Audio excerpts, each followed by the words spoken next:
Well, good morning, everybody. How's it going today?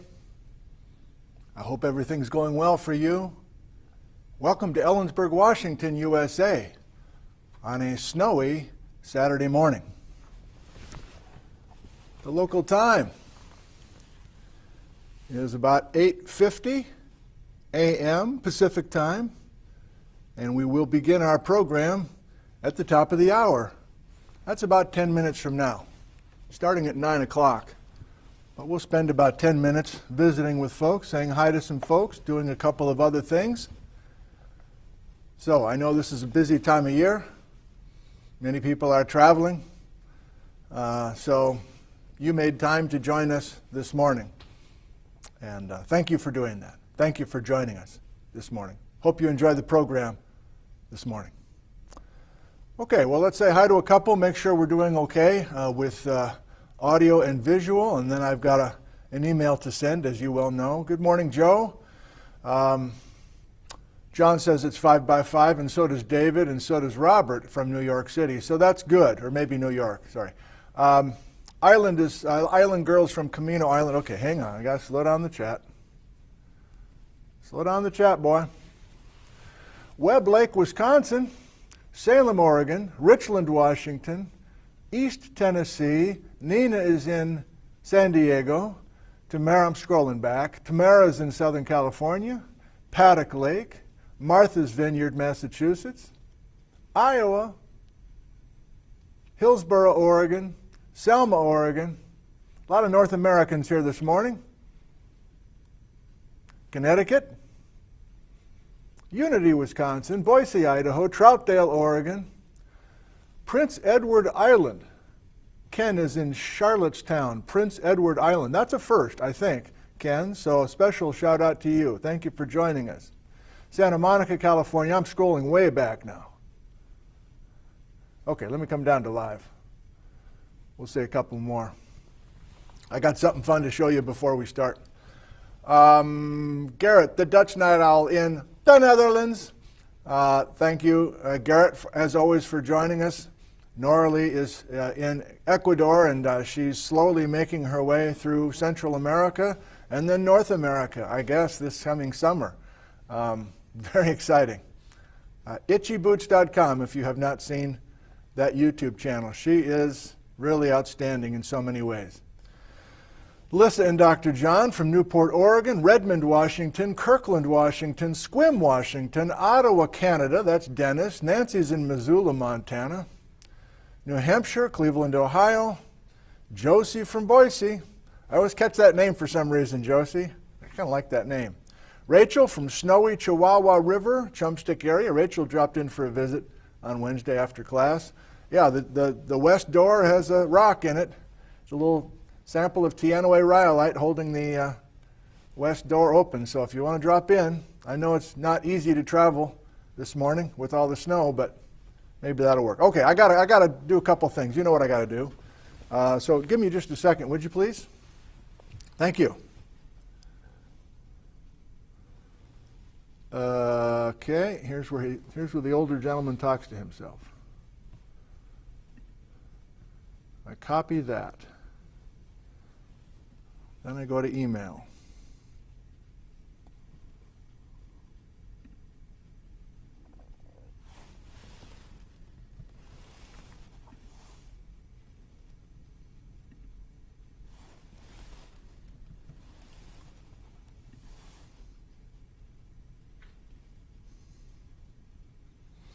I just got an email that Nick Zentner is live now. Oh, good. Well, let me tune in, see what old Marshmallow Head's got to say.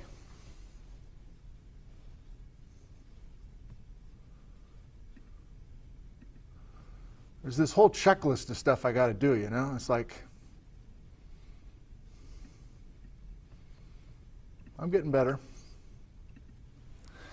And yeah, I want to share with you again, just in case, you know, there's always something, right? There's always something with this technology. So still dealing with a little bit of freezing of the phone, but possibly I think I know why. Once I get the phone and the iPad functional with the hotkeys and this system, I think that I am okay. Now, we'll see. And again, I just feel better just telling you that if my video here freezes, then it'll take me a few seconds to notice it, first of all. I think the audio will continue. And then my fix is to literally reach up to the phone. I have Phony, the iPhone, which is used as a web camera these days. I unplug and I plug back in and we're back going. But it's, I've had enough of the freezing now where I think I know that it's just in the early stages of setting things up. I mean, that's my hope at least. And these ports on the laptop are a little bit extra touchy. So I feel like if I jostle things just a touch, then we got problems. Okay, again, I just feel better kind of sharing that with you. Let's say hi to a few more folks, and then I got something. I got to move it along. I want to show you this. I think maybe I'll wait till we start for real. Yeah, everybody's talking about Norley now. No, I don't want to. Hang on. Let me pop this chat out.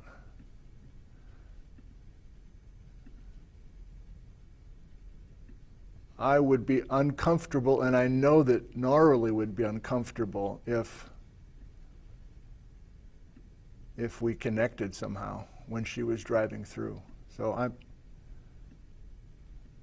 that's just not something I want to do, and I don't want to put her through. But like she'd have an interest. I mean, she's yeah. Lincoln, Nebraska. Rheinfeld, Switzerland. Hotel Papa 100. What's up, homie? Grandpa Carl in the Granger Clay Pits. Mark Knoll, former student. Hey, Mark. Where are you these days? Hello, Todd. Geologically speaking. Scrolling back now. Missed a bunch of you here. Kirk's in Sweden. Oscar's in San Diego. I'm going to use the chalk again, Oscar. Love it. Susanna from the Czech Republic. Greg's giving me advice about the power button. Okay, thank you. Yeah, you're right. John woke up this morning. Okay, I'm just going to stop reading after that, John. You woke up this morning. Kelowna, BC, that's Jim. Birch Bay, Washington, that's Kay. Doug and Kathy are pretty regular viewers from Tagish, Yukon Territory, 35 below. Damn. Yeah, that's what? It's 24 degrees here and about 3 inches of dry powder. You know, I got up at 5 with Bijou the cat, and I had a little bit of nervous energy, so I went out and shoveled. And that dry powder is delightful. Cliffs in Winnipeg. Culver City, California. Hi, Adriana. Somebody has some buffering. Hopefully that's on their end. David, the Chumstick, of course. Yeah, this is actually a Chumstick weekend. I don't know if you're aware of it. So a programming note, I thought maybe we'd go to the crystalline core and the geologic uplift, but there's so much to talk about with the Chumstick that I think I'm going to wait. I think I'm going to wait till after the first. Oh boy, should I?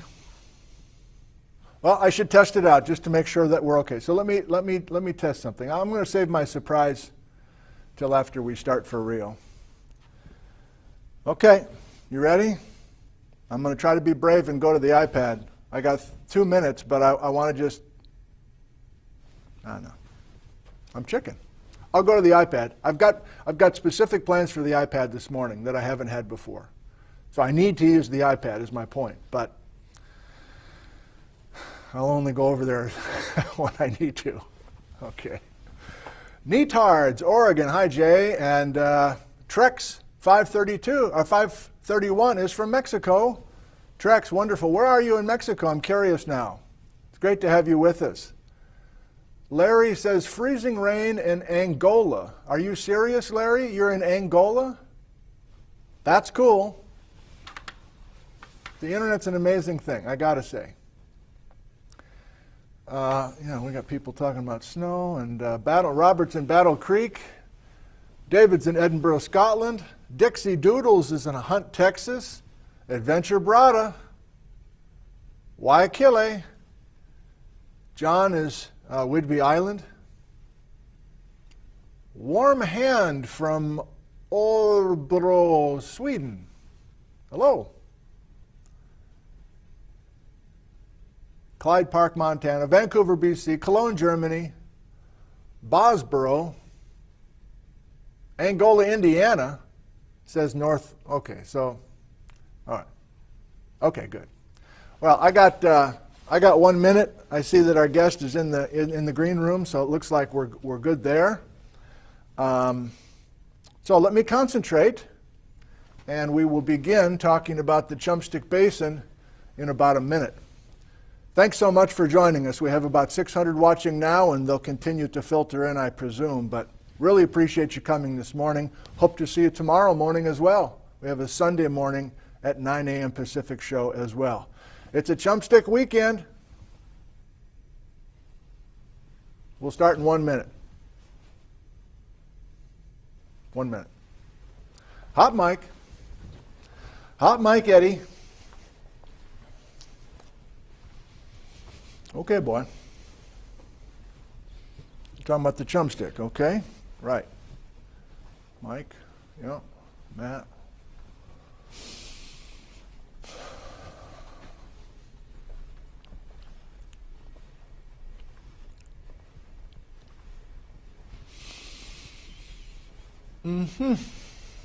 Okay.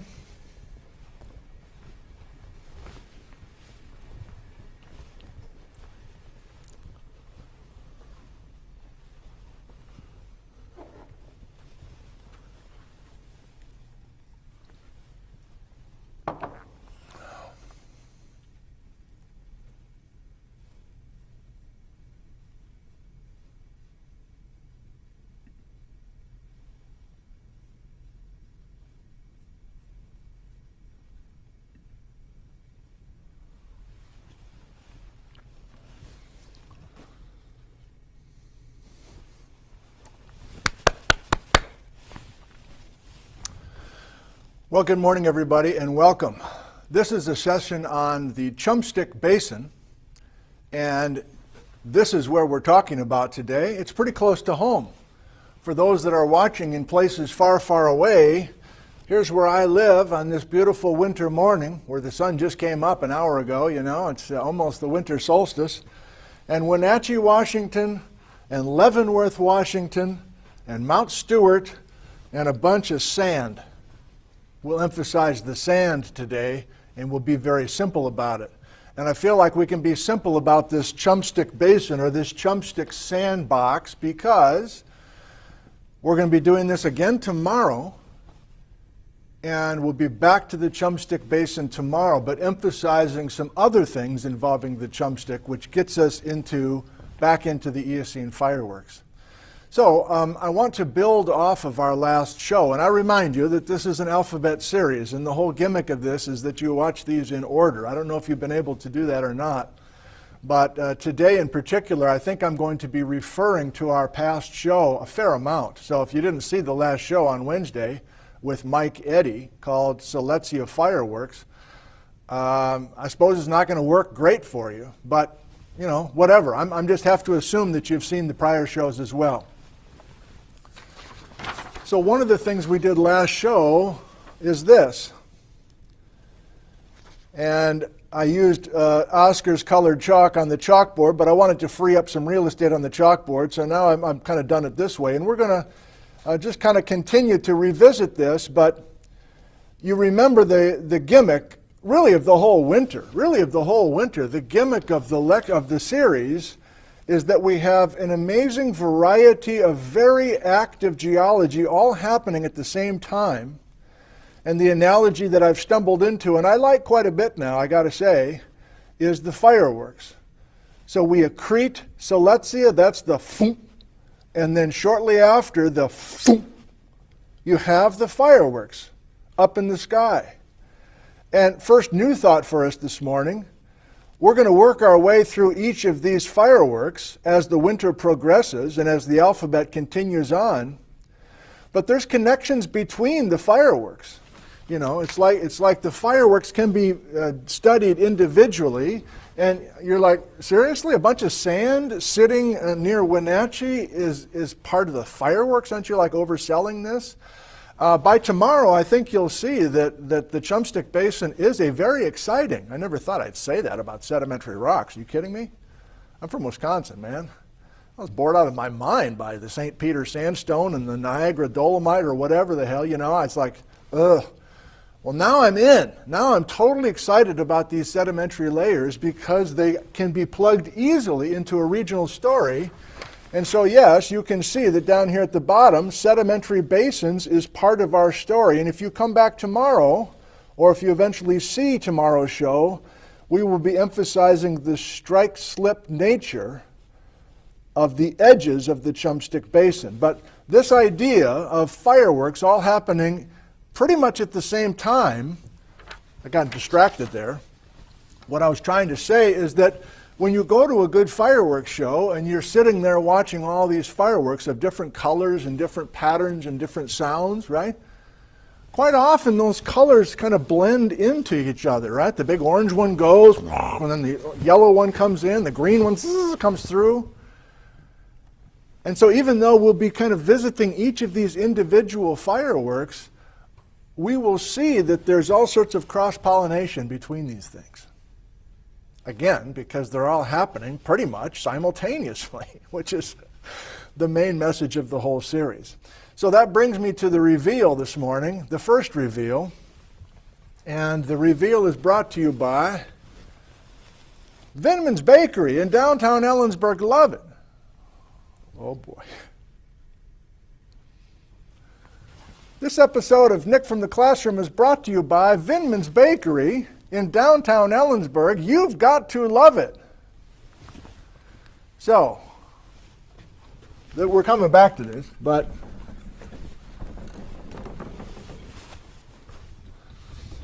do you remember the food analogy we used last time to demonstrate the accretion of Siletzia? If you missed the show, I gave up on sponge cake, and I wanted to go with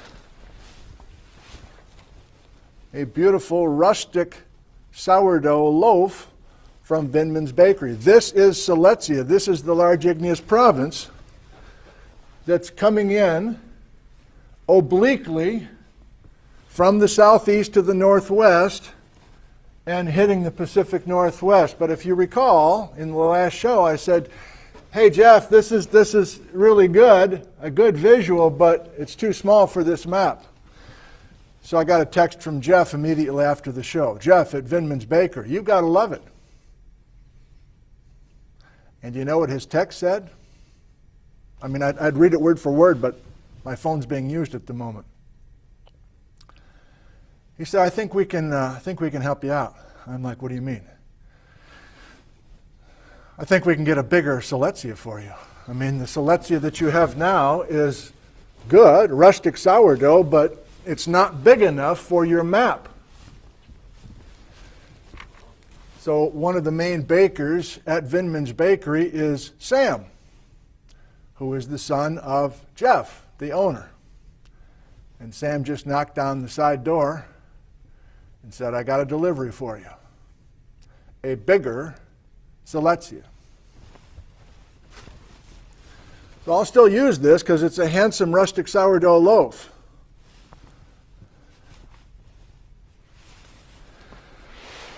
Okay, don't break it, boy. Don't break it, boy. Don't break it, boy. Don't break it, boy. We got rustic sourdough crafted by Nick and Sam at probably 3 in the morning, coached up by the rest of the team. Julia, the daughter, works there as well. I don't know how long I'm going to be able to use this without breaking it. Oh, yeah. Accretion of Siletzia. That's the reason for all the fireworks. If you're confused, it's the accretion of the rustic sourdough roughly 50 million years ago. That's the foom. And then inland of that are fireworks. Thanks, Jeff and Sam and Nick and Julia and others at Vindman's Bakery. Okay, well, back to the program then.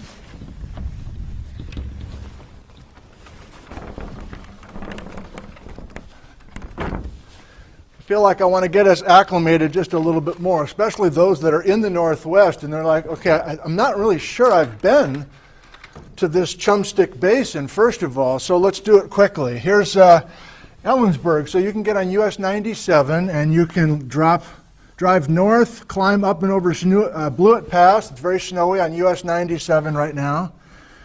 Change required probably, and then you drop down and you cross this important boundary. This is called the Leavenworth Fault. Tune in tomorrow to get the details on the Leavenworth Fault. And then you hook up with US 2.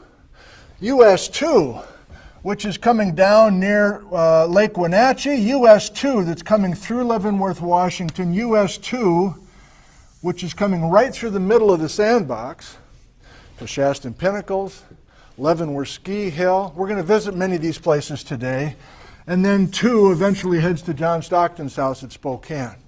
Okay, so this is not a super remote area is my point. The Chumstick Basin, many have driven through every day if you know US 2 or US 97 or the junction between the two. So that's the country we're talking about.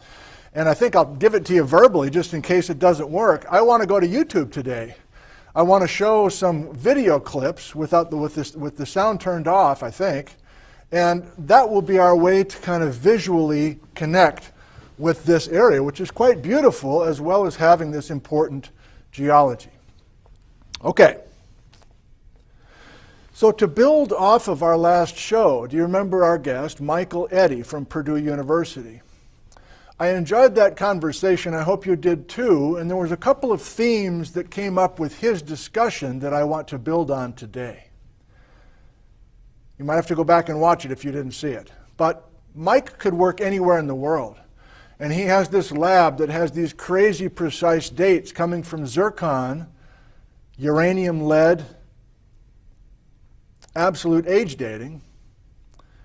And the main message from Mike's visit is that for decades, there was incredible amounts of work done.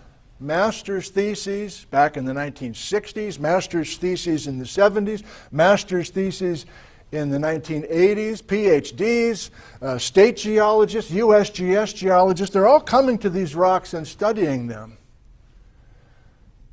And there's so much great work there. And Mike's process, which I didn't totally realize until that visit last time, is that he's been literally downloading all these theses, all these master's theses from 40 years ago, carefully reading them, and then looking for things that he could come in and visit to get his very precise dates. In other words, his contribution, Michael Eddy and his current student, Erin Donaghy, you remember her from a couple weeks ago,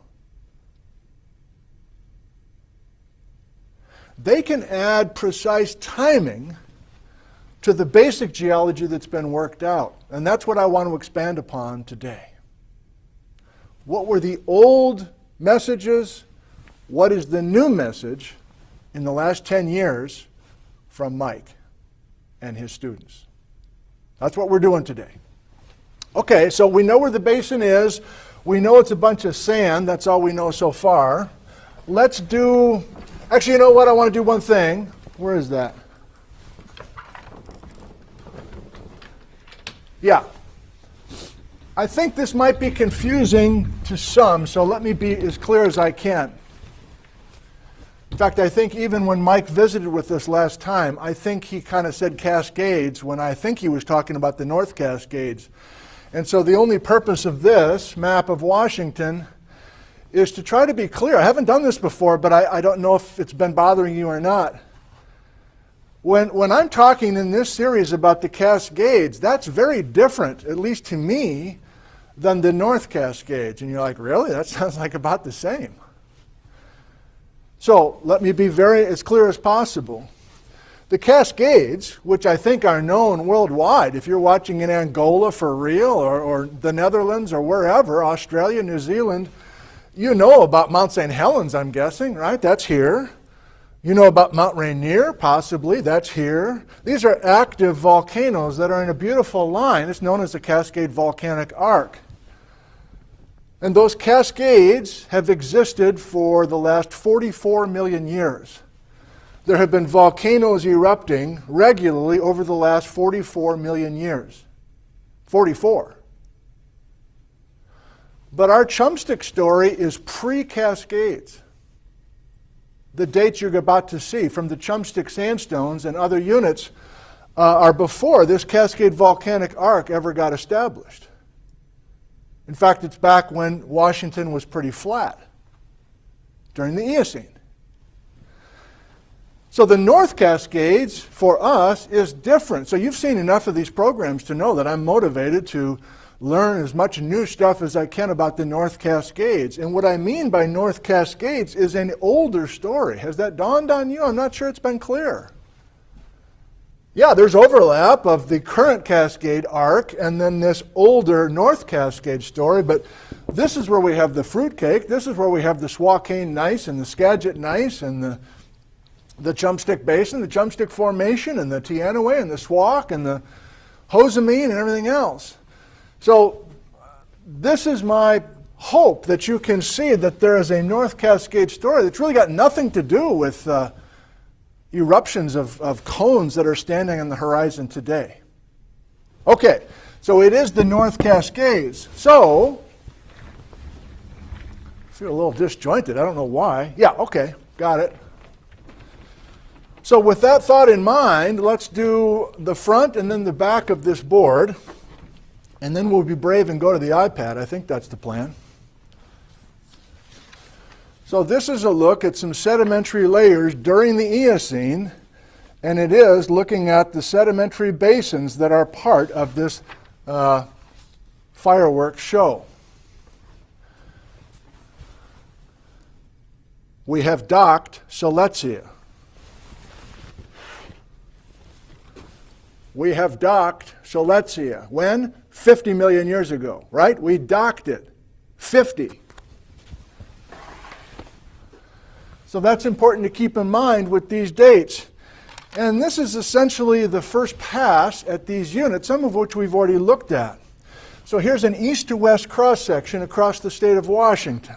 Seattle, Washington in the western part of the state, Spokane in the eastern part of the state. You can take the freeway, Interstate 90, and drive 5 hours from Spokane to Seattle or vice versa, and to get up and over the Cascades, you need to go over Snoqualmie Pass. Some of our kids will be doing that this afternoon. We're going to fill up the house with our boys as the day progresses. But I'm making this dashed because I'm reminding you that this story today and tomorrow, and for much of this series actually, is pre-Cascades. So the Cascades are not there. We good? Okay, so we did talk last time about the Swak Formation.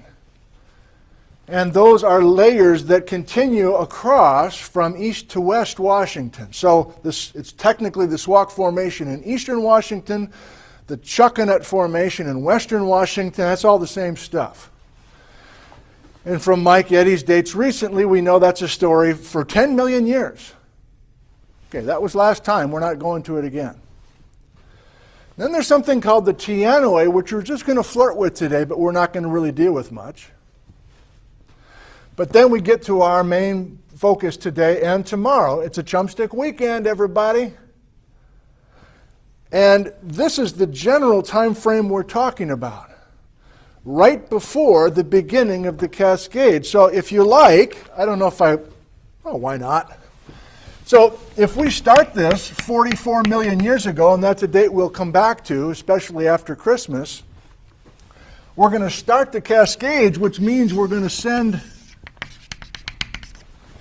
magma up through this picture. We're going to start to develop this volcanic arc, and in the process we're going to kind of segregate east from west, which is still today. Politically, it's very different east and west. Climate-wise, it's very different east and west, and that's been going on for 44 million years. Not the politics, but the rain shadow effect and everything else. The Cascade Curtain, as it's sometimes called. So you've got the point.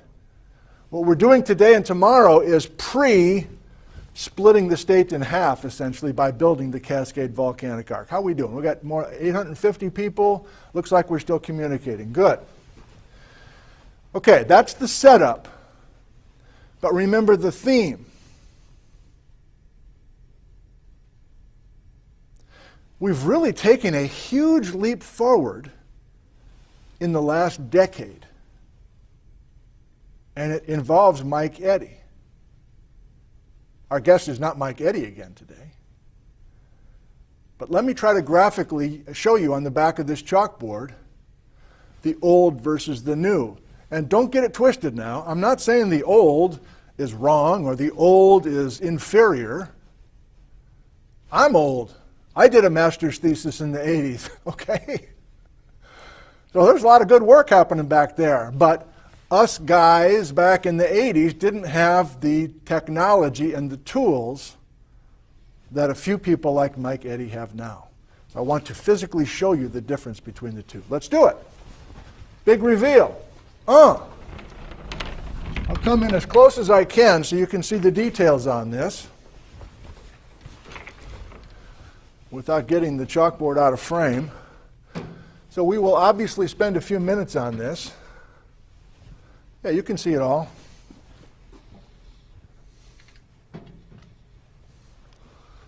Looks like an American flag or something. Okay. So how can I help? Well, here's the swamp, mostly sandstone, but there's some black shale. Here's the Teanaway Formation, which is volcanic. And just a programming note, I'm waiting on the magmas and the volcano stories and the chalice and all that. I'm waiting on that until January. So we're being disciplined and we're staying with the Sedimentary Basin thing this morning. And here's our friend the Chumstick. Okay, if it's possible, I know your eyes are drawn to this sexy pink chalk from Oscar. Ignore the pink for just a second. For decades, and I'm talking about work by Tabor, Gressens.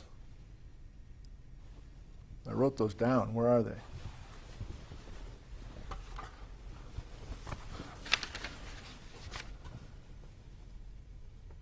Eric Cheney, Jim Evans, and many other master's and PhD theses. Their work is summarized with these dates over here. And again, I'm building off of the last show. So you can see there was just a kind of general timeline based on dating of datable material in this stack, including the Chumstick. But the dating methods were using something called fission track, or more commonly, something called potassium-argon dating. And as we stressed last time, those dates put us in the ballpark of this story, but look at the error. Look at the plus or minus. These are not precise dates. It's the best we could do back in the 80s. And again, I say me because that's my vintage back in the 80s. We felt like we were doing pretty damn well, getting within plus or minus 2 million years, or maybe even 600,000 years. Pretty good. But from this look and from all these reports from the 60s, 70s, 80s, and even into the 90s, these are the kinds of dates we're talking about in the master's theses that we presented.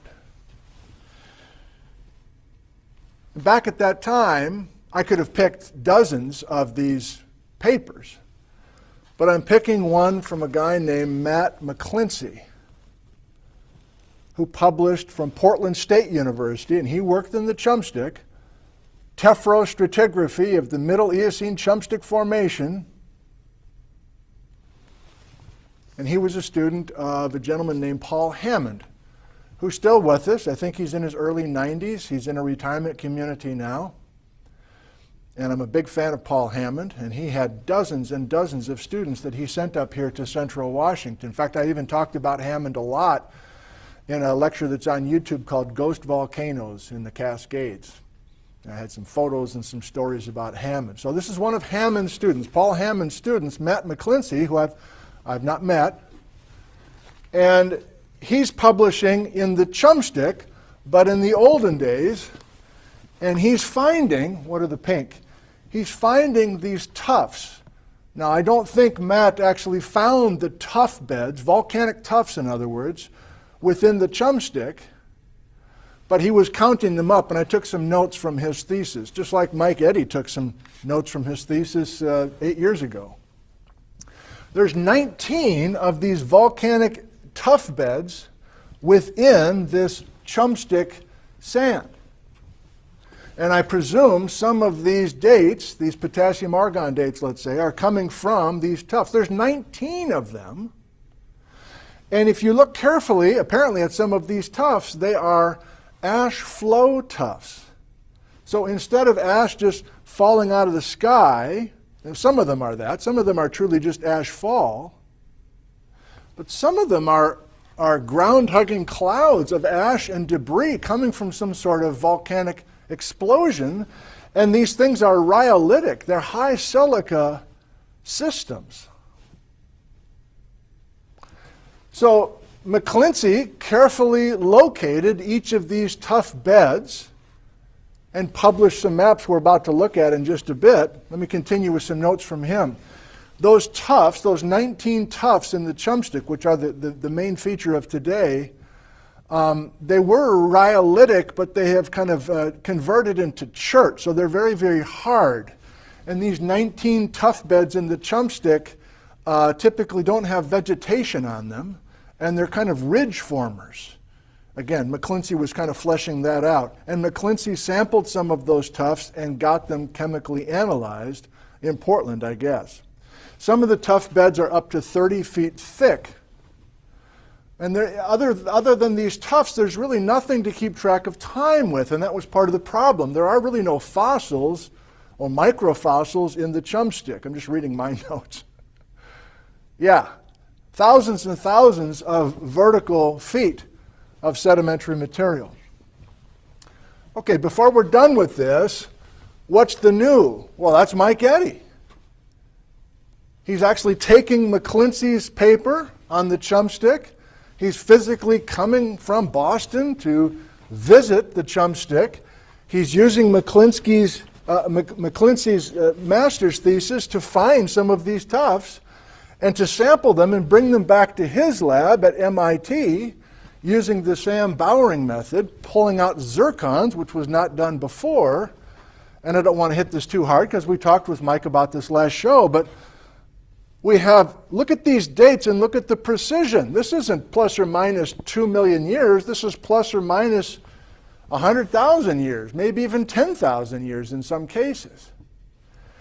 And the main takeaway from that is we have, instead of a broad spread of age, that was the old thought, we're tightening up the time window where all this stuff is happening. And the same can be said for the SWAC. Mike sampled some rhyolitic material. Apparently the zircon thing can only be done with these felsic units. You need these high silica magma systems to create the zircons necessary. So a tianoid basalt isn't going to help you. You're looking for rhyolites, and so I chose pink. Rhyolite is kind of a pink rock. This is a date from Ralph Hagerud, USGS.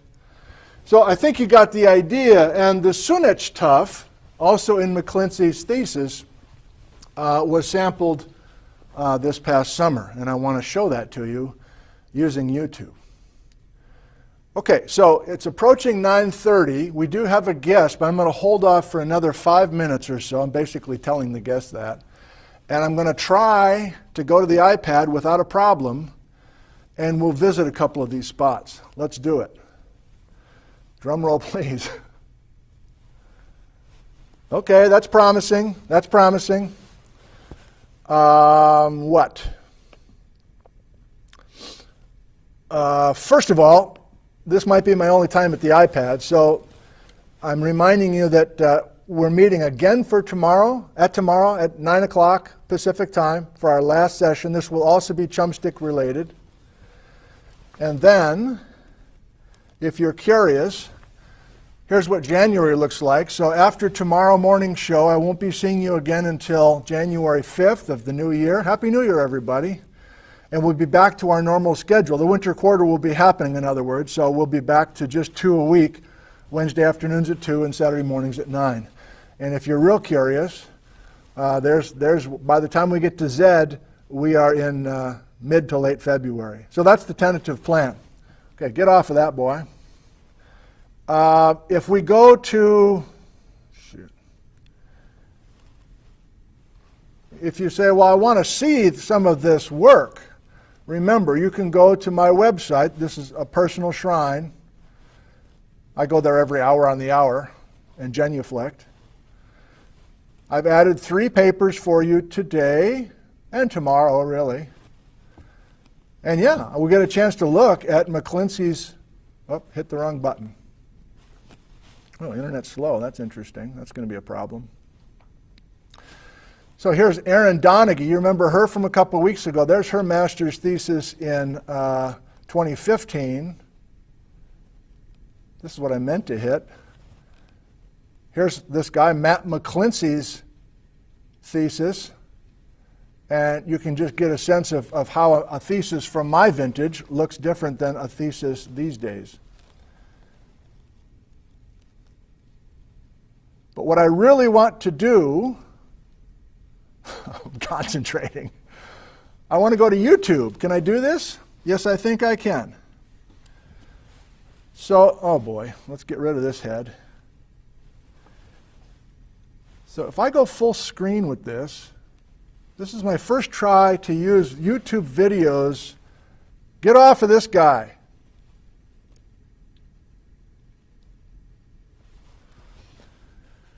Yeah, so if you want to visit some of these sedimentary units and you have not seen these videos, I filmed them all this summer. And so this is Ralph Hagerud from the USGS. And you're like, I can't hear it. I know. I want to talk to you. I've got the volume turned off on purpose. And I just want to skip around and just try to, instead of showing you some slides or something, I want to kind of do it this way, if I can do it. So Ralph's getting up there in years, but he was kind of spryly kind of scampering up on the outcrop. And so we're looking at the SWOC. Do you remember the SWOC? That's between 59 and 49 million years ago. But here's what some of these rocks look like. Exposed, this is near a place called Camas Land. And Ralph's telling us the difference with this video about the differences and the similarities between the SWOC and the Chumstick, because they're easy to confuse when you're out in the field. There's an actual palm frond or some sort of big woody plant fossil that's in the SWOC. Okay, so that one's waiting for you. Oh God. How do I, oh shit, hang on, Patrick. How do I search? First try. Oh, okay. Yeah. So truly at that same spot last year, I was there with this fellow. You don't see him yet. But this is looking at the country of the Chumstick. And I'm not going to be embarrassed to say this. Well, I am going to be embarrassed to say this. I was with Randy Lewis, and I didn't know what that white stuff was. This is like a year and a half ago. And I remember Randy's Native American and was talking about these very spiritual matters about this area. These exposures of the Chumstick, which is our exposure today. Let's get to Randy here. Come on, let's get to Randy.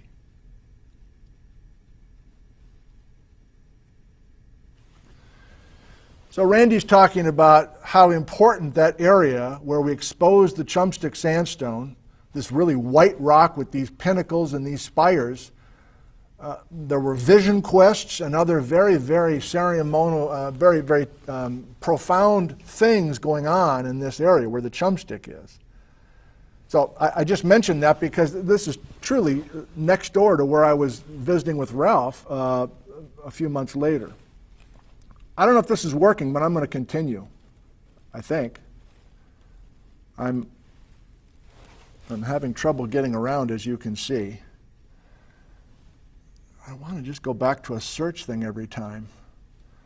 I don't want to go to Erin yet. Yeah, okay, so some of you are like, this sounds familiar to me. Haven't you talked about some of this stuff before? And the answer is yes. I did a class this spring focusing on the crazy Eocene, but I was teaching my students, and we were taking field trips every whatever it was, Wednesday afternoon, I kind of forget. And so there's all this intimate connection with the Chumstick, and we were talking about the Chumstick in class, and then we were going out and visiting it. There's Ash and Tim and all the characters. Let's do a little bit more of that. We're talking about how the chumstick is folded. This is a place called Peshastin Pinnacles.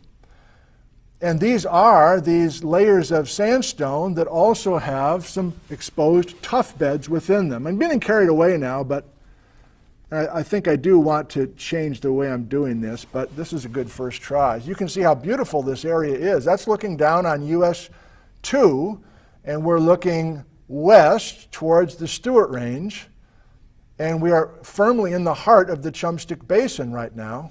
Yeah, this is a state park. Oh yeah, this is where Tim and Ryan are arguing back and forth. Kind of good times. All right, lots of hand gestures. I promise I'm almost to where I want to go with this. I got two more little things to show you. So you got some work. God dang it.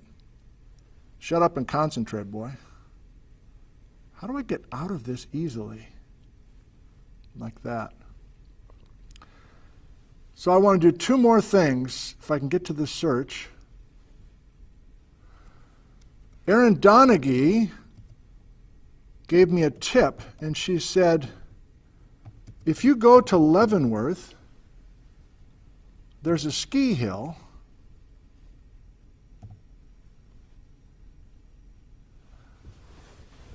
Oh my God, this guy. And if you get up high, there's some great exposure of some of the chumstick.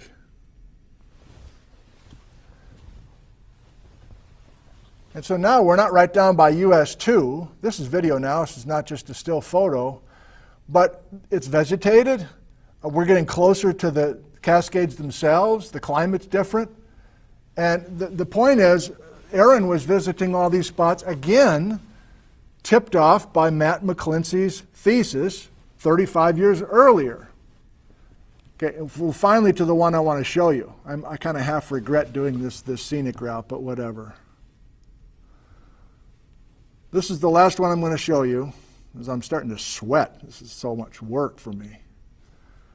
Erin Donaghy Geology. Again, Erin's not our guest today. She will be tomorrow. But I tagged along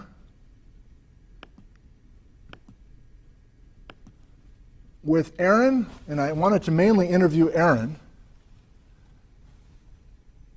And she's talking about her career and her master's thesis in the chumstick.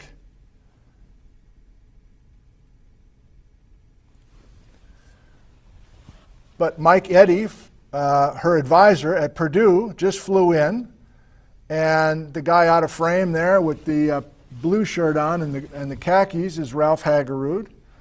And here's Mike looking at his iPad, or maybe it was Erin's iPad, and they're reading this McClincy's thesis. Like they had digitized it and downloaded it, looked at it on the iPad, and they're trying to find the tuff bed, this Sunitsch Tuff, which is up high. And they kept talking about McClincy, and I'm like, well, haven't you gotten details from McClincy? They're like, well, we don't know McClincy. We don't know Matt McClincy. And Ralph is showing me samples, and they're just continuing to look at all this little treasure map stuff that McClincy has in his thesis from frickin' 1986. And so I remember saying to those guys, this is last July, you don't know this guy McClincy? He's so important to you. His thesis is so important to you. Haven't you followed up with him? Oh, no, we got other things going on, and we haven't seen Matt McClincy's name on anything else since his master's thesis, so we don't even know how to find him. So I had an idea earlier this week, and I got on the internet, and I found Matt McClincy, and he's our guest today. So Matt, I'm going to try to bring you in. I sure appreciate you joining us. Viewers, I chatted with Matt McClincy just once, a couple days ago, just to test out the technology here. Okay, I got to be real careful with this jack on this laptop. Hang on. Not frozen. Okay. Okay, Matt, let's try to get you in.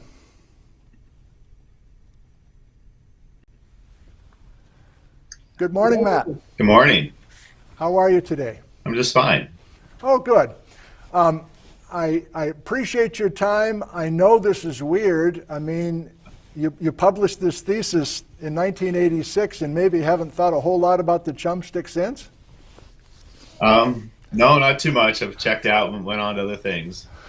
So where are you currently, and are you still working as a geologist? Actually, I retired about a year and a half ago. Congrats. I finished up at Portland State. I worked for DNR for a short stint, and then I ended up working primarily for the Oregon Department of Environmental Quality doing remediation work, and for about 30 odd years. And so you've stayed in the Portland area most of your career? Yes, that's where I'm from. Cool. Stay here. Wonderful. So you start at Portland State, what must have been, early 80s or something like that? Yeah, 1982. Okay. And did you go to Portland State specifically to study with Paul Hammond, or did that just kind of happen by accident? Well, I did my undergrad work at University of Puget Sound in Tacoma.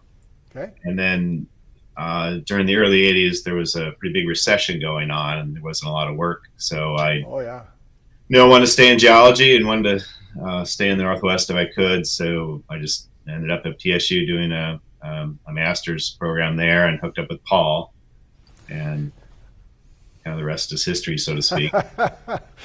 Well, if you wouldn't mind, I'm just curious about your early days working on the chumstick. So did Paul take you up there and get you acclimated, or what was known and what was not known about the Chumstick Basin as you got started? Yeah, well, I've been trying to think about how we started almost 40 years ago. Right.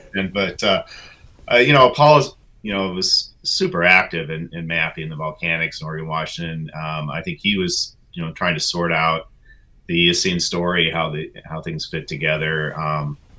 And as you introduced earlier today, there's these error bars on these age dates. And so Paul, I think, had this idea of, this instantaneous marker bed concept of an ash fall or a tuff bed.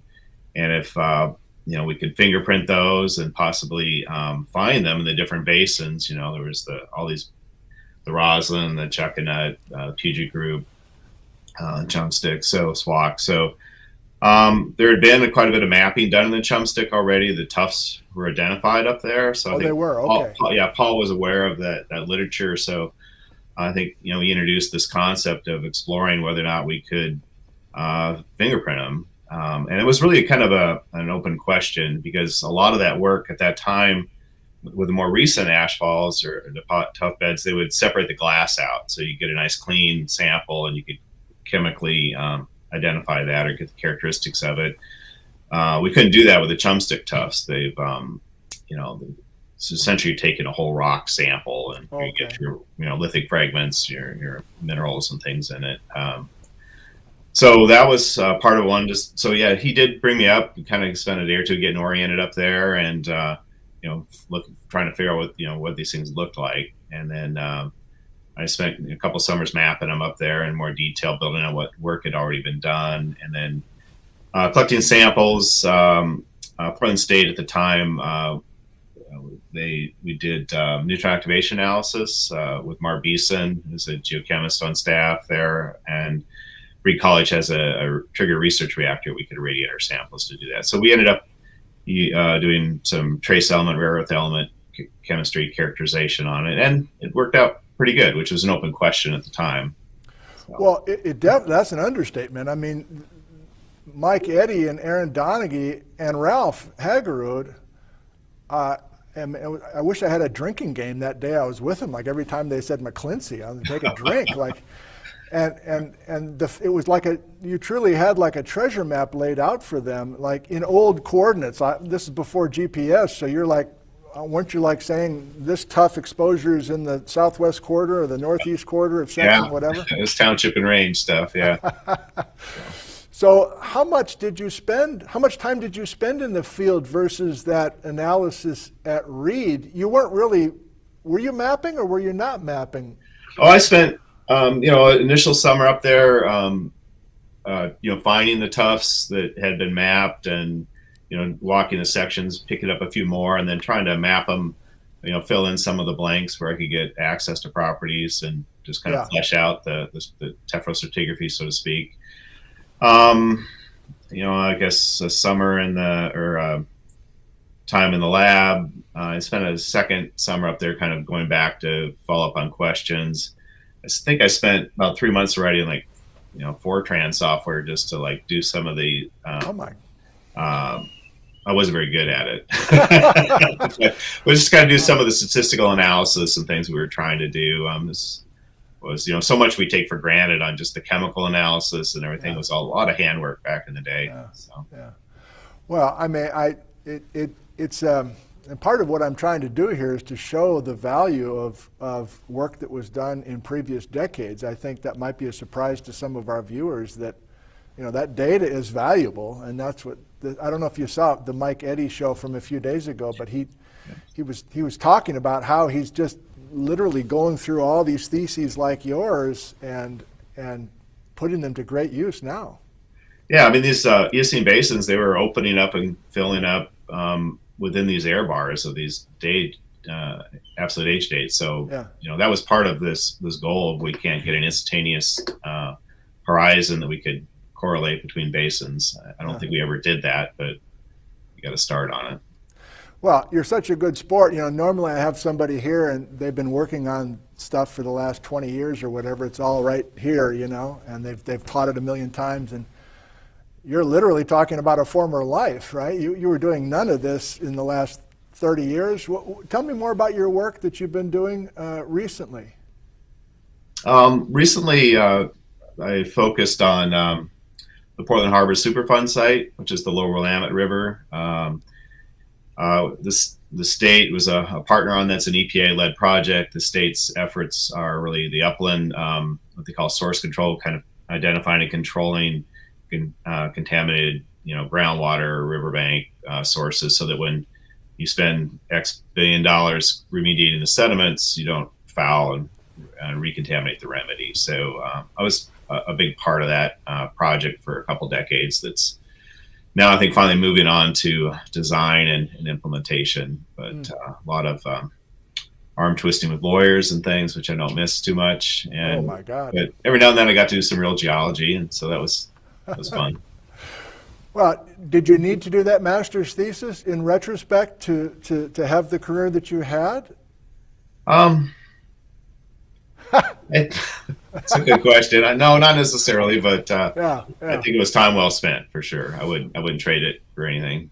Well, yeah. I mean, I kind of ask ourselves that all the time. Is it more important the detail that we're working with our master's students, or is it more just training how to think and how to write Fortran and all these things that you kind of taught yourself? That's an important development stage, I think, for a lot of young people. Well, I'll say too that when I was in school, that chasing dirty water or contaminated soil wasn't a thing even then, but it became a thing that was paying bills. So that's kind of where people gravitated to. So, did I see in your thesis? I'm going to get bold here in a second, Matt. I'm going to try to look at a couple images from your thesis with you on camera. I don't know if it's going to work, but that's my hope, that we can look at a couple figures. But just in case it doesn't work. Were you funded in part by some oil companies to do that thesis? Yeah, I think Marathon and Shell, if I recall correctly. So, how did that come about? Well, I can't really. I just did you write them or something? Or yeah, I think we were kind of poking. There was at that time there was a bit of a gas play going on, and I think the model was these big basins that, the pull apart basins, they project underneath the Columbia River basalts, and so you have the potential for some, just massive gas traps there with the CRB being the cap rock bottom. So I think Shell did do some exploratory drilling at some of those targets, which was pretty ambitious given all the rock they had to drill through to get down to. I don't think much ever came of it back in the day, but there was that was going on. And then was a big gold play there too that was happening at the same time. So.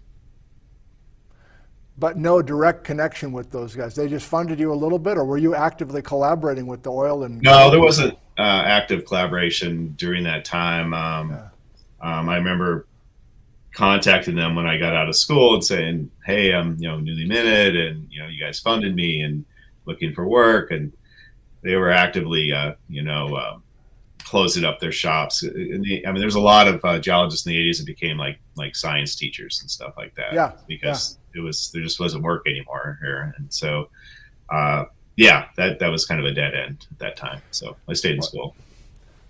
I mean, you're bringing back a couple memories. I mean, between the recession and also Mount St. Helens erupting, it felt like there was just record numbers of enrollments in at least my geology classes. I don't know about yours in the early to mid '80s. So that was a different time for sure.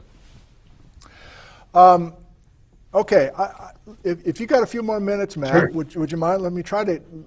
And I have another idea. Let me look in the live chat here quick. Erin Donaghy usually watches these shows. Let me pause and just look in the live chat. Has anybody seen Erin Donaghy's presence in the live chat? And if she is, I might bring her in here. Oh, she's here. Okay. Hey, Matt, you okay if we bring Erin in? Absolutely. Okay. Matt and Erin got a chance to visit just briefly a couple days ago when we tested the technology. So Erin, let me email you the link, and then I'll wait and see you in the green room. God, it's like I know what I'm doing here. Hang on, Matt. Now, come on. Now, wait, what do I have to do? To get Matt to look at the iPad. How did we do this last time? Shit. Might have to wait till Erin joins us. She helped me. Let me. I'm getting gun shy now, Matt. I got you here. I don't want to lose you for good. Maybe a couple people have questions for Matt while we're waiting for Erin to show up. I must have said a bad word there. Sorry, Patrick. While I'm waiting for, now I'm waiting. Oh, I see. Erin just joined us. Good. So let me get her on. Saber's got a question for you, Matt, from something you did 37 years ago. But anyway, thanks for trying to conjure up some of those memories. How deep must the sand be buried to become sandstone, and in what time frame? Do you want to try that? No. I don't either. It's a great question. I don't know the answer for that. So. Okay, how about this one? This is a softball. Oscar in San Diego, Matt, wants to know what inspired you to take the geology path to begin with. Was that at UPS that you got interested in geology? It was just I just always, growing up in the Northwest, I was always outside, hiking and climbing and stuff, and just wanted a career that at least I thought would have me outside and not in the office, and it didn't really work out that way.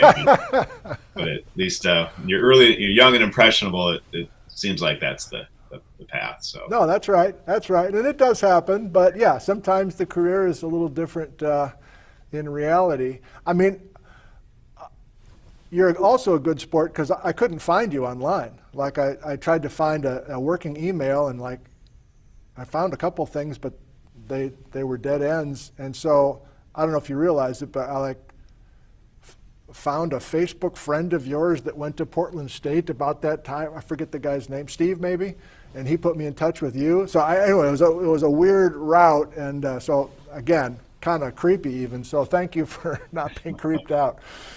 Okay, Erin, let's bring you in.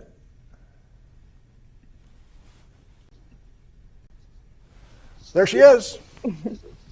Hi. How are you today? I'm good. Oh, great. So where are you? Are you still in Purdue right now? No, I'm in Clarendon, Virginia right now. So my sister's works at a running store, and we lost power at their house this morning. So we're still on the internet here. Oh my God. Well, so you guys Erin and Matt chatted a little bit a couple days ago, and I thought it would be fun to get them in. So this Sunitsch Tuff, Matt, do you remember anything about that Sunitsch Canyon or something like that particular area? A vague memory. I watched the video of you guys trying to find it, and then it caused me to where? I don't even remember that unit, But I do recall kind of going up into the head of that drainage and maybe a large outcrop in there, but not a lot. As I wrote up in the thesis, it was pretty well reworked and not clean enough for us to do chemistry on it. So I just kind of moved on from there. Didn't spend a lot of time with it. So when I was filming, Erin, you guys were having a hard time finding it, and we kept going higher and higher, and then you and Mike and Sam just kind of scrambled down low. So did you finally get what you were looking for from that Sunitsch Tuff, and have you gotten a date already? Yeah, so we collected, it was exactly how Matt described it. It's very reworked. So it's almost like a pebble conglomerate in some places too, with like a tuffaceous matrix. So the goal then would be to separate out the matrix from the clasts and be able to date just the matrix material. That we're in the process of getting all the samples that we collected, extracting the zircons out, and then hopefully the lab will be up and running early next year that we can start to get some dates on the samples that we collected this past summer, and then as well as stuff from the Olympic Peninsula from the last 2 summers. Oh, good. Well, that's I'm looking forward to that tomorrow. So viewers, Erin's going to be back again tomorrow to talk about connections between Central Washington and Western Washington and bring it all full circle. Matt, do you remember a couple of favorite tuff beds or locations or any kind of thing that pops to your mind about hunting for some of those exposures so long ago? Yeah, there's probably 2 that stand out. Actually, I think I have one up here on a bookshelf. Ooh, nice. I just didn't realize that till this morning, but I don't know if you can see that or not. Yeah, kind of. Oh, there's big. Are those big pumice clasts in there? Yeah, yes, they are. And this is a little different. Most of the this has been become a chert. Most of them up there in the Chumstick are kind of a greenish cast to them. But I think this is one of the Mission Creek Tuffs, if I recall. But I just liked it because it was pumice rich tuff, and it just seems like that's what they should look like, I guess. But then there's the one up I think in East Mission Creek that just differentiate roads. It's this looks like for all the world like a dike just coming out of the ground, and that is a action ash flow deposit up there, and so that one I always just thought was really cool. It's hard not to trip over it when you're out there for sure. So Erin, you've been to both of those spots? Yeah.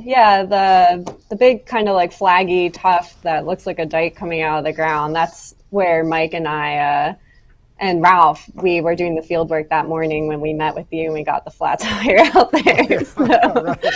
Yeah. So same thing with those samples, no results yet, but you're hopeful in the next 6 months or whatever to have the dates?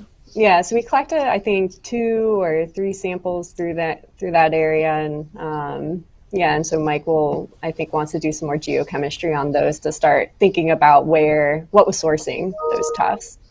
Well, that's a whole nother angle on this that's pretty damn cool. Maybe people are going to be asking, where's the volcano to make these tuffs? But I don't know if we'll go there today necessarily. But for either of you, what's the significance of the Sunitsch Tuff or that Mission Peak Tuff? Where are they in the stack? Are they young in the Chumstick, or why are those dates going to be helpful? That's maybe Erin more than. Yeah, so the East Mission Tuff, in Matt's thesis, he had suggested that it could possibly, based on the geochemistry, had a very similar fingerprint to the Clark Canyon 4 tuff. And so once we got dates from both Clark Canyon 4 and this East Mission Tuff, we found that they were, in fact, yes, they're the same unit. They have the same ages. So that we renamed it, or when we were making our maps and making our stratigraphic sections, we have that as the Clark Canyon 4 Tuff down in the southern part of the Chumstick Basin next to the Mission Ski Hill. And so that like helps not only reduce the amount of stratigraphic thickness there, because then we don't have this other part of it's essentially repeated section. That section's the same as what's exposed up in the northern part of the Chumstick Basin, instead of having a different tuff and more thickness between them. And then the Sunitsch Tuffs, they are the youngest tuffs in the basin. So if we can get ages, then we can continue to get a better understanding of calculating sediment accumulation rates and how those were changing from initiation to the basin to kind of the death of the basin. So seeing how those accumulation rates change spatially in the basin and different depositional environments, as well as just through time. I mean, that's an issue, right? That is this all undeformed, or if it's folded and faulted, then the thickness appears to be way thicker than it was originally. Matt, do you remember what kind of total thicknesses you were trying to visualize back in your day? I don't have those numbers anymore. But it was an active topic of conversation, though, whether it was repeated sections or, et cetera. And so very much so. And Erin, you're thinking there's not as much repeated section because of some of those tuffs being part of the same bed, or you are saying there's repeated? Yeah, so essentially, I think the original interpretation that Clark Canyon member, so all the member of the Chumstick Formation that's exposed in the western subbasin, was between like 10 and 12 kilometers. We would say, based off of the ages that we got from the tuffs, and then using the stratigraphic correlations, using the tuffs as the marker beds, that it's only about 8 to 9 kilometers thick in the Clark Canyon. That there was extra thickness down in that southern part of the basin because those tuffs, some of the tuffs that were mapped there previously, actually correlate to other tuffs in the northern part of the basin. So it's not as thick as we originally thought it to be. So it took out kind of those that extra thickness because we know we can correlate those tuffs up to the northern part of the basin. Still pretty frickin' thick though, right? It is. I mean, yeah. How many thousand feet are we talking about, even with your conservative number, Erin? How many miles, or what is that? What did you say? So like I said, it should be like around 9 kilometers, I believe, for the Clark Canyon member that we have. I can check the strat column real quick. Yeah, so we had 8.5 to 9 kilometers for the Clark Canyon member. I might need to use some Fortran to figure out how many miles that is, but that's pretty frickin' thick for this sandbox. And again, we'll focus on that tomorrow, why this floor is dropping out so fast. But so Matt, were you kind of winging it at some point, like Paul Hammond got you started, but then sometimes when you have a master's thesis, you kind of take the ball and run with it a little bit in a certain direction? Or was Hammond just continuing to check in or steer you? Or do you remember that kind of interplay between you and Paul? Yeah, he kind of got me started. We checked in now and then. We spent some time in some of the other basins looking for other tuffs to sample. We went through quite a bit of core that we found that was available to us from the Puget group. And I remember spending a day here and there up, Roslyn, Cle Elum, maybe even the Monte Cristo area, looking for exposures and something to sample to try and match up with that work. So that was going on in the background. Marv Beeson, I spent a lot of time with him doing the chemistry work, and then whoever I could get to help me with some of the some of the computerized statistics to try and fingerprint and match up the data that we had. Well, I mean, that regional thing's really cool. You didn't do much with it, maybe? It was just a little looking elsewhere, just a little touch, maybe? Yeah, it wasn't part of my work. It was more Paul's interest, and so okay. I was tagging along. But we just unfortunately didn't find that that horizon is still out there, right? So. Well, before we go to our live viewers' questions, did you guys want to ask each other anything based on this, or a couple days ago? Are you curious about anything? I think I'm good after we chatted a couple days. Yeah, no, I have a know. lot of catching up to do, and I'm sure I'll have questions probably reach out later on. Yeah. Yeah, Well, of course. Matt wanted to make sure to get the link for Erin's show tomorrow, so I'll be sending that to you, Matt, so you can watch. And if you want to be in the live chat or whatever, that'd be fun too. But anyway, it's fun to see things moving forward, building upon previous work. That's the whole point. And again, Matt, if somebody asked me to talk about my thesis in 1989, and I'd be like, what? Where was I? I have no idea what you're talking about. So you're it was. I had to dust off some cobwebs. Yeah, for sure. all right. It was all right. I appreciate that. It's been fun. I had a good Good, time. good. If you want to stick around, Matt, your call. If you've got something. No, to do, I blocked out the morning here, so okay, good. happy to. Well, and Erin, you got a couple extra minutes. Yep. What'd you say about the power out? You're not at a family member's house then, or where are you? In some library somewhere? Oh, it's in the conference room in the back of the store my sister works at. So Okay. my identical twin. She's Oh, you Yeah. have an identical twin. yeah, she's here if you wanna. Sure. Sitting right over. Yeah. I always get confused. Oh, I gotta change the window here. Let me change the window so we can see you guys. They're all like How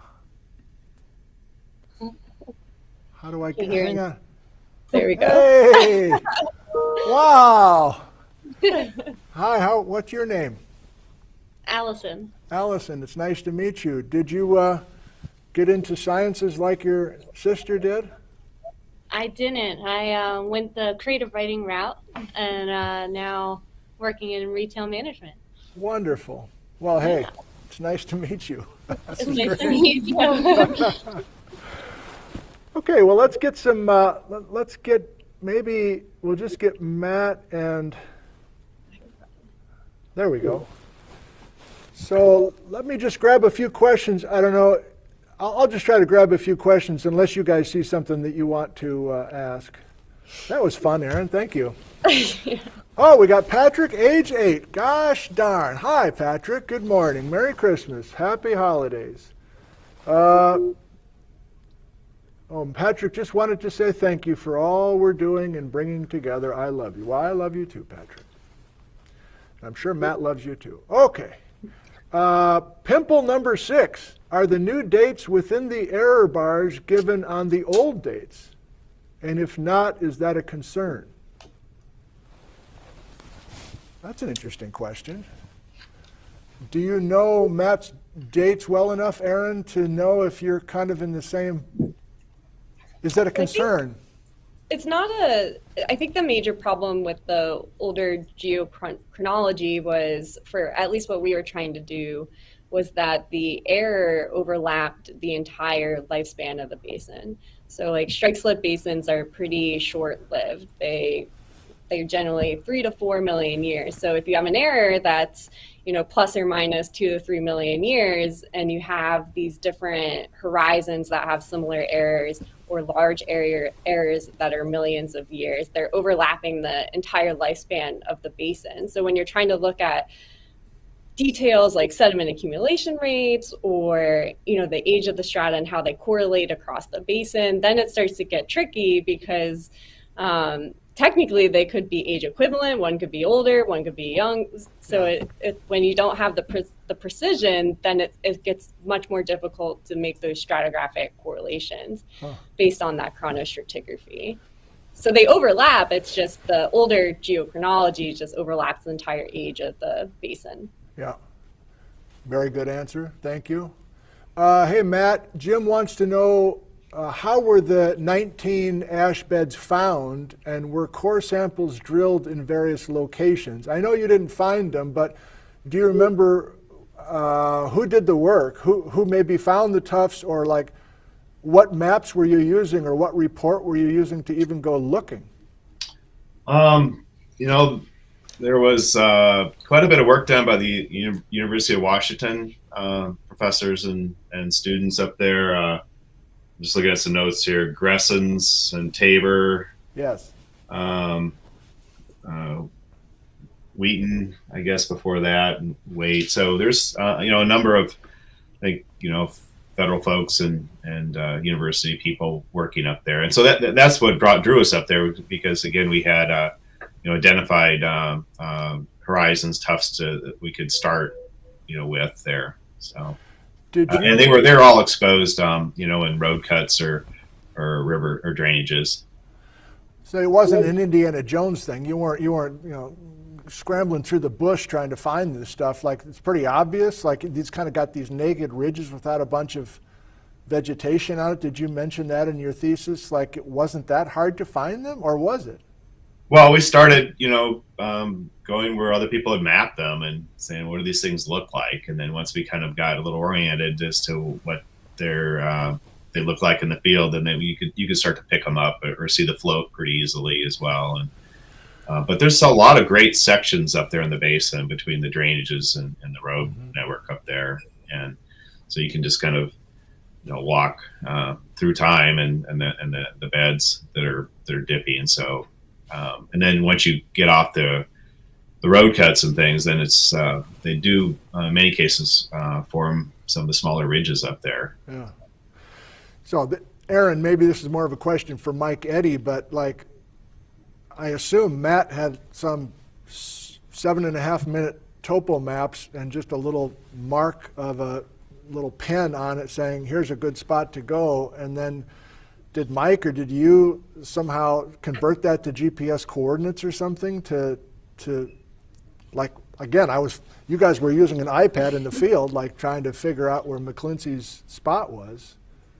Yeah, so we use Strabo Spot, which is an app that you can install on your phone or on an iPad. And before you go into the field, so like, because once we're in the field, we don't have data on that iPad. So we download all of our maps and you can upload them into that app. And so like, if we wanted to use McClincy's map, then we would take that, we could overlay it into Google Earth. We could like make KMZs. You can get it so that the file format will then be loaded into Strabo Spot, and then it's like a layer. So you have your base maps all downloaded on the iPad, and you can turn on the layer for these different maps, and then so you have your GPS location as you're walking around, but like we can see the map that Matt made overlaid to like the surface that we're walking around in order to find these tufts. I mean, that in itself was educational for me. I'm out of touch, obviously. So the fact that you guys are all referring to McClincy's maps in the field with that app that you're talking about, and then Ralph Hagerud's like, no, I think we got to go higher. I've got it in a different spot on my little whatever. I don't know what he was using, but boy, yeah. you guys are on it. Love it. Okay, I'm hogging the time here. Let's go back. I just remember when I was able to find fire maps from the Forest Service, and had all this great detail. I was like in heaven from that. So yeah. When I did my field work, I didn't have Strabo Spot. I just used paper maps. I printed out a ton of paper maps before I went out there, and just hoped, based off of the descriptions from previous researchers, I could find these things, and just good old locating with a compass and walking around with a paper map. Right. So, well, Matt, this one's probably putting you on the spot too, but Ricky asks, are there any lingering questions that you recall from 1986? Like, did you feel like you had unfinished business or things that you uncovered in your thesis that if you wanted to continue, you'd be curious about doing? I think it's just it's not unfinished business for me necessarily, but this question that you guys have been kicking around, like where do these asphalt beds come from? I did a little arm waving in my thesis based on some dates that were out there at the time, but looking forward to how that story unfolds. It sounds like it's an active focus right now of work. So. It is. I can speak for Mike, I guess, but I've been texting with him a little bit since I found you, Matt, and I don't have it handy in front of me, but Mike Eddy says, boy, I think I need to send that guy a bottle of scotch or something. He's really helped me out. I'll send him a list of favorites or something. So. And then I said, can you use Matt's geochem to match with the new chemistry that you're doing in these plutons up in the North Cascades, like truly looking for where the volcano was? And he said, there's good geochem from Matt, but we're probably going to have to work up a new analysis with those tuffs. You've got all the tuffs somewhere, right, Erin? I assume that geochem can be done with the existing tuff samples you have at Purdue? I'm not sure we have hand samples of all the tuffs. We have hand samples of the stuff we collected this past summer for sure. I'm not sure about the other units, but those are also very easy to go and grab if you just drive up. I think it's Eagle Creek. Like most of the section is exposed along the forest, the fire road there. So we know where those are, that if we need them, we can do similar to how we did it last summer, just a day and on the way out to the peninsula or something and drive up the road and grab samples. And so. Well, all the stuff in your thesis, Matt, that map where you were speculating on a couple of sources, I'm like, oh, damn, okay. Because that's what this current group is working on and trying to get some new info. So that would be pretty fun to tie a volcanic source with those tuffs for sure. Anybody want to ask or answer how, John wonders how the chert is related to the tuffs. Like, why do you take a volcanic tuff and turn it into a chert? I had the same question, because normally these things alter to clay, zeolite, they're anything but a ridge former for sure. And so I went down a bit of a rabbit hole on the whole, like what they call it, as the glass would alter, go through this, what I think recall this opal CT silica diagenic process. It's been too long for me to explain it now. Yeah. But it maybe gets back to that earlier question about sandstone, formation. But I'm not really sure why it went that direction, but it did, and then it actually is part of the reason we're here today, because they're easily identified and they were prominent field markers. Any additional thoughts on that, Erin? The chert thing? No. I don't. So I always just thought they were like silicified or looked silicified, and I wasn't sure what was causing it. But they're definitely very resistant. So.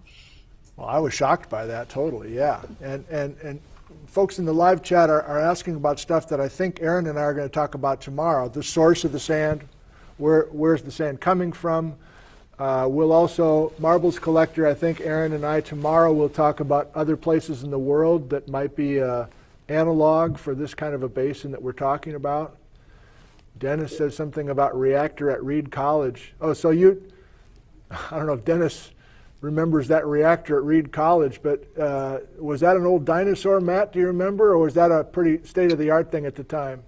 I don't know if it's still there, to be honest, but it was, I think it was a trigger reactor, it's a research reactor, and so that whole, that was available to us, and it was the way to do this neutron activation analysis that led us to the trace element rare earth chemistry, and so it was. It worked its way into a lot of, I think, research projects at Portland State because it was an available tool. Terrific. Well, hey, I really want to thank both of you. This is just a thrill that this worked out, and especially you, Matt, to join us this morning out of the blue like this. So best of luck to you in retirement, and we'll continue to celebrate Matt McClincy in this series. All right. All right, Matt, we'll see you. All right. Well, thanks. It's been fun. So. My pleasure. So I'm going to get rid of Matt first. Thank you, Matt. Goodbye. Bye. And Erin, that was fun to have you in, just kind of spur of the moment. And I'm seeing a bunch more questions about this basin, and I think mostly we'll hang on till tomorrow. Was there anything that you saw? Were you even? I think you were even answering a couple of questions while we were talking, weren't you? You can multitask. Yeah, well, it's harder because I'm on like the dual screen. So once I got on the broadcast, it was harder for me to. I can't see the chat as well, so God, yeah. I couldn't see all of them Right. coming through. But Well, I think it's perfect. I think the setup is perfect to just get into those faults, bounding the basin, the source, all this exciting stuff. And then if you're, I'm just going to say it now instead of visiting with you off screen. I think I want to kind of come back to the Olympic Peninsula and tie what you did a few years ago with what you've done more recently that you tried to share with us during that clown show of a show. So does that sound reasonable for tomorrow?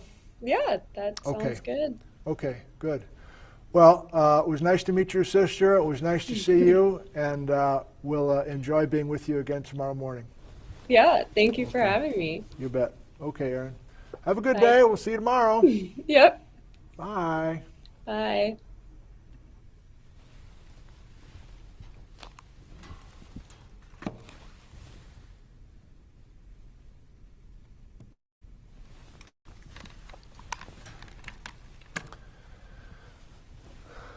Okay, we're running a little long, but I don't think I care. I really enjoyed that one for a bunch of reasons, and I hope you did too.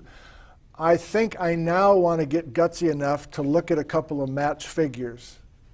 The plan was he would look at it in real time, but since that's fresh enough in your mind, before I go to a few more live questions from you, let's go over to the iPad if possible and just put a little finishing touch on that. Now that you've met Matt.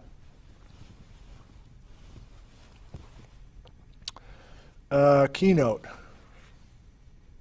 Chumstick. There's one of Matt's maps right there. So let's start with this, which is our old friend Gary. Oh, hang on. So occasionally, I take backcountry Gary's photos and share them with you. I want to enlarge this.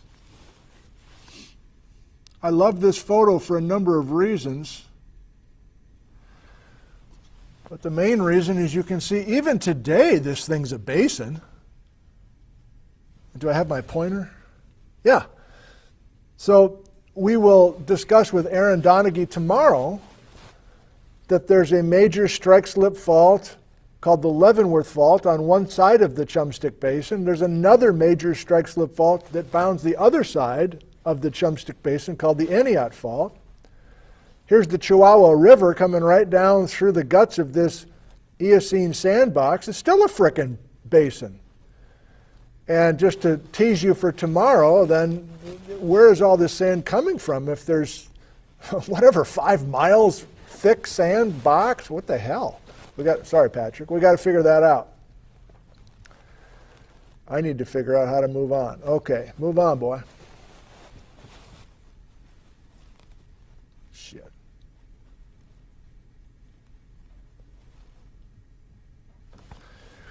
So just a quick little look at Matt's 1986 thesis. There's the Graben. Matthew John McClincy, 1986, Portland State University. And this is what I tried to do on the chalkboard with you. Again, kind of the old, quote unquote, area. Let's enlarge that so we can see the dates. So the dates I shared with you for the Squak and the Teanaway and the Roslyn, which Matt was making equivalent to the Chumstick, but now Erin has dates. Erin and Mike have dates that say that Roslyn is not equal to the entire Chumstick. We'll expand on that tomorrow.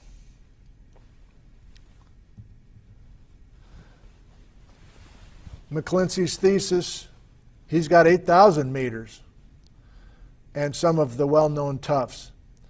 And it's those Sunitsch Canyon tuffs that we were looking for in the video from last summer. Yeah, man. I got photos like this in my thesis from the 80s. You know, we didn't have Google Earth, we didn't have the internet, so we got, you know, our old, whatever. We're using a pocket Instamatic camera or whatever, and so in a way, I'm not making fun now. In a way, this looks like 100 years ago. Same for my thesis and a bunch of these, you know. But here's Matt saying, look, you got to go here. You got to go here. You want that particular tuff? There's the spot. And I didn't follow all of what Erin said about her app, but it's black magic as far as I'm concerned. But there's a bunch of these kinds of maps that have kind of laid out the treasures and the breadcrumbs for these other guys. Yeah, here we go. Look at that. This is how I used to teach this stuff in Geology 101 30 years ago. A township, you got a range, you got section 23, and if you go to section 23, you're in the southwest quarter of the, yeah. So, in a way, that feels like a long, long time ago. Oh, now here, okay, so this is Matt, again, 1986. He's getting dates from Jim Evans, Randall Greshens, who tragically died in a plane crash in the early 80s, with Bates McKee, by the way, in the Wenatchee area. And so Greshens has a lot of dates that I think that were published after his untimely death. But here's some of these dates that I was presenting on the chalkboard. Again, please note the error here. Plus or minus 7.2 million years. There just wasn't the precision that we have now. I think you've gotten that message. Okay, I think we get the point. Yeah, okay, we'll finish with this. So this is the one that got me turned on, and I'm still pretty excited about it. Remember, the Dream Team, mostly Mike in the Dream Team, will be up in the North Cascades for the next few summers doing some new work with high-precision chemistry and high-precision dating on some of these Eocene plutons. And so here's McClincy and Basin and Hammond actively thinking, where is this magma? Where was the volcano to create these tuffs? If some of the tuffs are ash flow tuffs and not just a bunch of ash snowing out of the sky, are we talking about a supervolcano? Are some of these plutons tied to a supervolcano? Is that a crazy thing to ask out loud?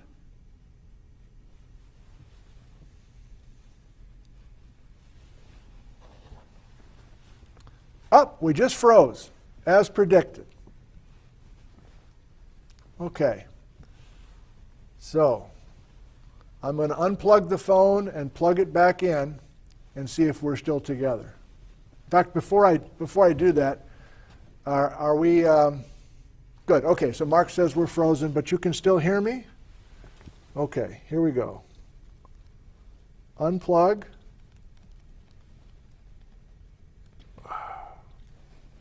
And now plug back in.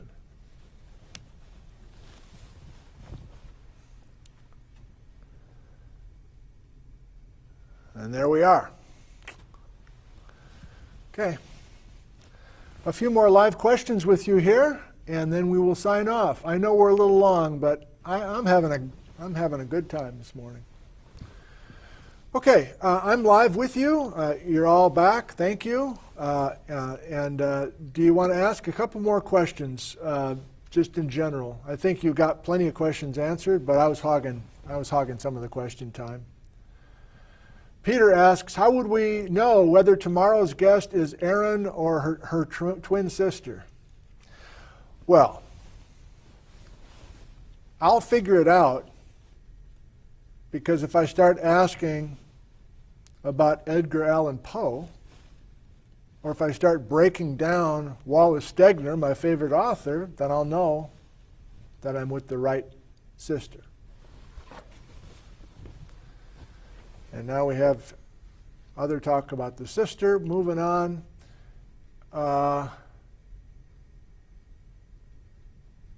Any more questions? I'm getting all sorts of other stuff now. David, that's how we'll finish. Oh, no, I'll do a couple more. What's the geographic extent of the Chumstick? Let's finish with that.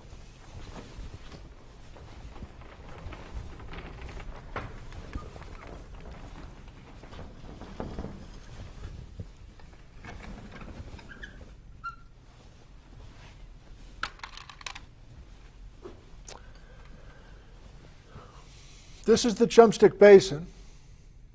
The geographic extent was the question. I already lost your name, sorry. So it looks like it stops right here. It doesn't. The exposure stops right here.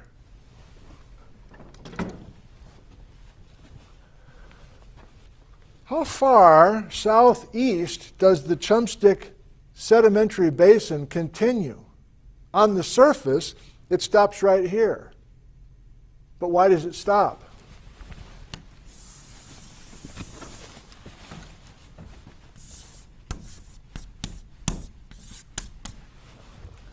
That says cake. That's the German chocolate cake. This thing continues underground. Did you catch Matt talking about that? The Shell oil people were drilling through the flood basalts, the Columbia River Basalt Group, to get down to sandstones that might have natural gas or even some oil. And they were very curious, and that's partly why I think they funded Matt's work, to learn as much as they could about the sedimentary horizons that are exposed here, and then you project that thing underneath. So how far does it go to Idaho? Does it go just another few counties and then stop? Nobody knows. And then the other way, we get into something called the Straight Creek Fault. So it suddenly stops at the Straight Creek Fault, which we have not discussed today, but we'll probably get into a little bit tomorrow. And then maybe some of us right now, I'm having a thought at the moment, is there a continuation of the Chumstick but has a different name up in British Columbia?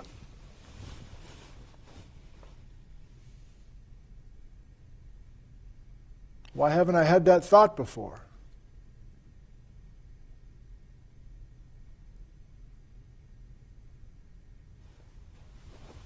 I'll have to think more about that. Pat Miller, is there a known reason for the northwest-southwest, do you mean northwest-southeast orientation of the basin? We're going to see so much North Cascades geology has that trend, and there is a reason, but we're going to have to do some pretty large-scale tectonics to pull that off. Okay, it's 10:30. A toast to you.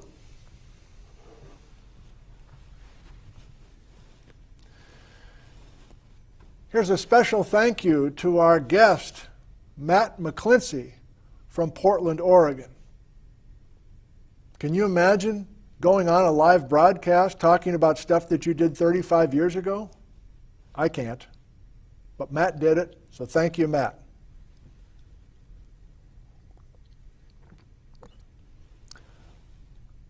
A thank you to Erin Donaghy and her twin sister Allison for joining us from Virginia after the power was out in their home and they went into the twin sisters' store.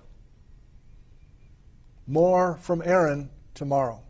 Here's to Erin and Allison. I think I got that name right. Here's to Erin and Allison Donaghy.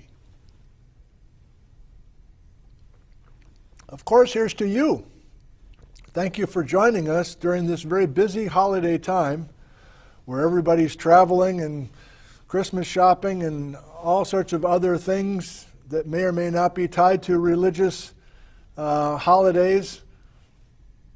It's a busy time, and yet you took time to be with us here today. I thank you for that.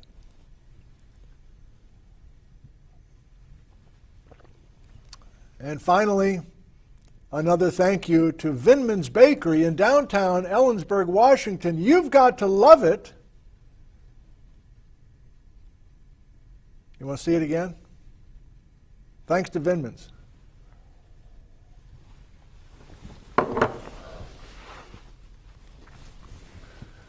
Siletzia, Sourdough, Accrete.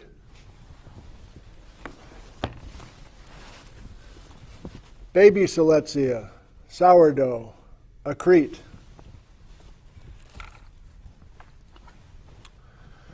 Thanks, everybody. Hope you enjoyed the episode this morning. And I will see you tomorrow. I'm not going to go to the iPad again.